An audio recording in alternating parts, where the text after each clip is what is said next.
ఈరోజైతే ఉదయాన్నే మా శివుడినైతే కలిసేసాను.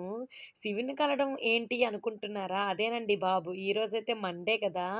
మండే రోజు డెఫినెట్‌గా ఎర్లీ మార్నింగే దీపారాధన అయితే చేసేయాలండి.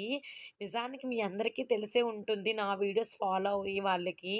సో, నాకైతే శివుడంటే అంటే చాలా ఇష్టమండి. నిజంగా శివుడిని నేను ఒక దేవుడి కంటే ఒక ఫ్రెండ్‌గా నాకు తెలిసిన ఒక పర్సన్‌లాగా ఫీల్ అయిపోతూ ఉంటాననమాట. సో, నాకు శివుడితో ఉన్న బాండింగ్ అలాంటిది అని నాకైతే అనిపిస్తుంది.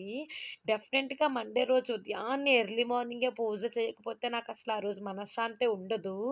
నిజానికి ఈరోజైతే మీకు ఆల్రెడీ నేను వీడియోలో పెట్టాను హిమాలయాల్లో శివుడు అని.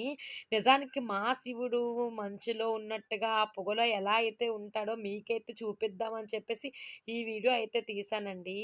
అయితే లాస్ట్ వీడియోని మీకు పోస్ట్ చేసింది మొత్తం పొగంతా వచ్చిన తర్వాత నేను వీడియో తీశాను.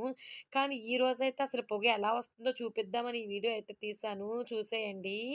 శివుడిని కలిసి శివుడికి పూజ చేస్తున్నంటే ఆటోమేటిక్‌గా ఇంట్లో ఉన్న తులసమ్మను కూడా పూజ చేసేసుకోవాలి. తులసమ్మ దగ్గర కూడా దీపారాధన అయితే కంప్లీట్ అయిపోయింది. ఈరోజైతే పూజ అయిన తర్వాత ఆ శివుడి ఆశీస్సులు నాతో పాటు మీకు కూడా ఉండాలని చెప్పేసి మీకు కూడా పూజ అయిన ఎంటనే ఆ హారతయితే మీకు కూడా ఇచ్చేసానండి. సో, నిజానికి పూజ ఎంత బాగా చేసినా, మనం హారతనేది ముఖ్యంగా కంపల్సరీగా తీసుకోవాలి. అలా తీసుకున్నప్పుడే ఆ పూజ యొక్క పుణ్యం మనకి దక్కుతుంది అని అంటారు కదా!